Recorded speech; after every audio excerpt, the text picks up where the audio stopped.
రాహుల్ గాంధీ నాయకుడు కాదని నేను అన్నాను. ఖచ్చితంగా అతను ఒక నాయకుడే. ఒక్కొక్క నాయకుడికి ఒక్కొక్క దృక్కోణం ఉంటుంది, ఉండాలి. ఈ దృక్కోణం నుంచి ఈ దృక్కోణానికి మారితే మాకు మంచి జరుగుతుందని ప్రజలకి చెప్పగలగాలి. సరే, రాహుల్ గాంధీని సమర్థించేవాళ్ళు ఆయన స్కూళ్ళ పిల్లలతో బాగా చేస్తున్నారు, జంజీతో బాగా తిరుగుతున్నారు, ఆయనే జంజీ నాయకుడు అనేటటువంటిది ఒకటి చెప్పచ్చు. లేదా అభిజిత్ ఇలాంటి వాళ్ళకి మద్దతు ఇవ్వడం తప్పలేదు. ఇవన్నీ అసలు నేను తప్పు పట్టను. ఎందుకంటే ఒక ఈవెన్ ఆయన ఇదివరకు ఆ యాత్ర చేసినప్పుడు కూడా తప్పు అట్లా నేను. ఎందుకంటే ఉండాలి, ఒక చైతన్యం ఉండాలా, పబ్లిక్ నుంచి కొత్త సమాచారం రాబడతా ఉండాలి. ఇది ఇంకోటి, తనకి వచ్చిన అవకాశాన్ని తను మిస్ చేసుకున్నాడు, మిస్యూజ్ చేయలే, మిస్ చేసుకున్నాడు.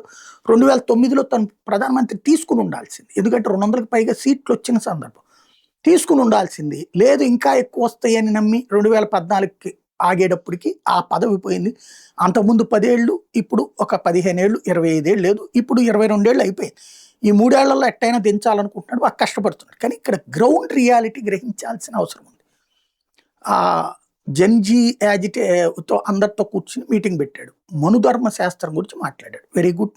మనుధర్మ శాస్త్రం నేనైతే చదవలా, మా పిల్లలు చదవలా, మా నాన్న చదవలా, మా తాత చదవలేదు. కాబట్టి మనుధర్మ శాస్త్రంలో దాని ప్రకారం ఇట్లా చూడాలని చెప్పలా. మా తాత మా నాయనమ్మని బాగా చూసుకున్నాడు, మా తాత మా అమ్మమ్మని బాగా చూసుకున్నాడు, వాళ్ళని చూసి పెరిగినటువంటి మా నాన్నోళ్ళు బాగా చూసుకుంటారు, వాళ్ళని చూసి పెరిగింది నేను, నన్ను చూసి పెరిగింది నా బిడ్డలు. ఇది ఒక ఈ క్రమం. ఇది మనుధర్మ శాస్త్రంలో రాశాడో లేదో మాకు తెలవదు. ఎందుకంటే మనుధర్మ శాస్త్ర పుస్తకం నేను చదవలేదు, కానీ అవతల వాళ్ళు ఏమన్నా ఆ తిట్టేవాళ్ళు చదివి ఉండొచ్చేమో. వాళ్ళు చదివింది నేను చదవలేదు కాబట్టి నాకు తెలియదు, ఎవరికి తెలియదు. సరే, మనుధర్మ శాస్త్ర ప్రకారం ఆడపిల్లకి ఇట్లా అంటే అట్లా ఏంటి అన్నాడు. అదే వేదిక మీద బురకా వేసుకుని కంప్లీట్గా మత దుస్తులతో ఉన్నటువంటి అమ్మాయికి వచ్చేటప్పటికినేమో ఏం మాట్లాడట్లేదు. ఇది ప్రజలు గుర్తించరా? రెండవది, భయం ఇప్పటికే పెరిగిపోయింది ఈ దేశంలో. ఎందుకంటే ప్రపంచవ్యాప్తంగా ఒక పాలస్తీనాని చూసి, ఒక ఆఫ్ఘనిస్తాన్లో ఆడపిల్ల బ్రతుకులు చూసి, లేదంటే ఇప్పుడు బ్రిటన్లో జరుగుతున్నటువంటి ఆడపిల్లల బ్రతుకులు చూసి, ఫ్రాన్స్లో జరుగుతుంది, విదేశాల్లో మన పిల్లలు ఇప్పుడు చదువుతున్నారు, ఉద్యోగాలు చేస్తారు. ఇవాళ మనం ఇక్కడ కూర్చుని అవన్నీ తెలుసుకుంటున్నాం అక్కడ ఏం జరుగుతున్నాయి అన్నట్టు. అక్కడ పేట్రియాట్ యాజిటేషన్స్ మన దేశంలో ఎప్పుడో ఇట్లాంటివి ఉన్నాయి. ఉత్తరప్రదేశ్ దగ్గర నుంచి మన ఆంధ్రాలో నిన్న సాజిద్ గాడి ఉదంతం దాకా లవ్ జిహాదులు ఎట్లా జరుగుతున్నాయి, ఎట్లాగా మత మార్పిళ్ళు చేసే ప్రయత్నం చేస్తున్నారు, ఎట్లాగా వేధిస్తున్నారు అన్నట్టు. కాంగ్రెస్ హయాంలో ఒక త్రిబుల్ తలాక్ మార్పు కావచ్చు, త్రిబుల్ తలాక్ చట్టానికి సంబంధించి కావచ్చు, లేదంటే గనక ఒక చివరికి ప్రత్యేకించి ముస్లిం ఆడపిల్లలకి చట్టాలు మార్చేసి వాళ్ళు ఇష్టం వచ్చిన వయసులో పెళ్లి చేసుకోవాలని చెప్పినటువంటి వాళ్ళు హిందువులకు సంబంధించి మాత్రం చట్టాన్ని వాడుతున్నారు, దూషిస్తున్నారు, ద్వేషిస్తున్నారు. అలాగే అదేదో రిలీజియస్ యాక్ట్ ఒకటి తీసుకొచ్చి దాంట్లో ఉన్నటువంటి ఇర్రెగ్యులారిటీస్ నియంత్రణ కోసమని దాన్నే హిందూ యాక్ట్ అని పిలుస్తుంటారు హిందువులు. దాంట్లో ఒక మైనారిటీలు అయితే కనుక ఇప్పటికే అసలు వాస్తవంగా ఈ దేశంలో మైనారిటీలకు ఇన్స్టిట్యూట్ పెట్టుకుని వాళ్ళ మతాన్ని ప్రచారం చేసుకోవడం, వాళ్ళ భాషను ప్రచారం చేసుకోవడానికి హక్కు కల్పించి, హిందువులకు హక్కు కల్పించినటువంటి జవహర్లాల్ నెహ్రూ గారి వారసత్వం కిందన ఇక్కడ మనోళ్ళు పట్టుకొస్తూ ఏం చేస్తున్నాడు మన రాహుల్ అన్నయ్య గారు.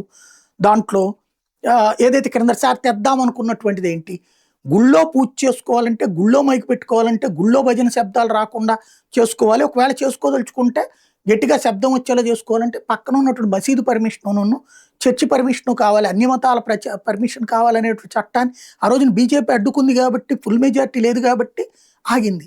ఈసారి ఒకవేళ పొరపాటున ఫుల్ మెజారిటీ వస్తే ఏమైపోతారు హిందువులు ఈ దేశంలో? ఇప్పటికే చాలామంది బహిరంగంగా హెచ్చరికలు జారీ చేస్తున్నారు.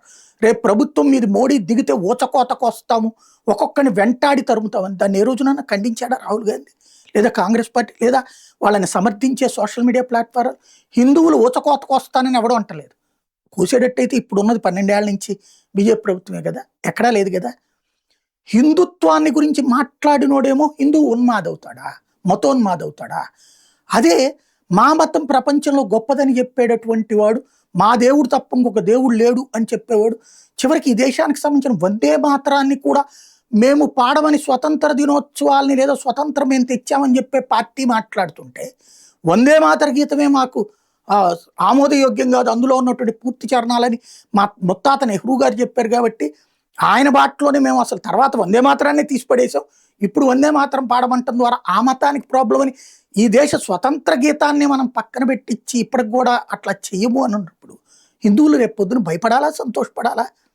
ఆలయాలకు సంబంధించినటువంటి చట్టాలు తెచ్చింది కాంగ్రెస్ ప్రభుత్వాలే కదా. ఆలయాలకు సంబంధించిన ఆస్తులేమో ప్రభుత్వ ఆధ్వర్యంలో ఉంటాయి, అదే ముస్లింలకు సంబంధించింది వాళ్ళ మసీదు ఆధ్వర్యంలోనే ఉంటుంది. అలాగే చర్చికి సంబంధించినవి వాళ్ళ ఆధ్వర్యంలోనే ఉంటాయి.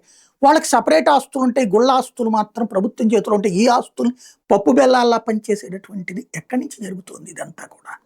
ఇలాంటివన్నిటిని ఇప్పుడు రేపు పొద్దున్న రాహుల్ గాంధీ వచ్చిన పొరపాటున కాంగ్రెస్ పార్టీ కానీ లేదా ఐఎన్టీఏ భాగస్వామి పక్షాలు ఎవరైనా అధికారంలోకి వస్తే ఏమైపోతుందో, మనందరం ఏమైపోతామో అన్న భయం వలన భారతీయ జనతా పార్టీని ఆదరిస్తున్నారు. నరేంద్ర మోడీ ప్రభుత్వం అద్భుతాలు చేసిందని కాదు, అనర్థం జరగకుండా చూసుకుంటుందన్నోళ్ళే ఉన్నారు ఇక్కడ. భారతీయ జనతా పార్టీ అభిమానులు కాకుండా ఉన్న వాళ్ళలో ఈ భయంతో ఉన్నారు అన్నది ఒకసారి గుర్తిస్తే బాగుంటుంది.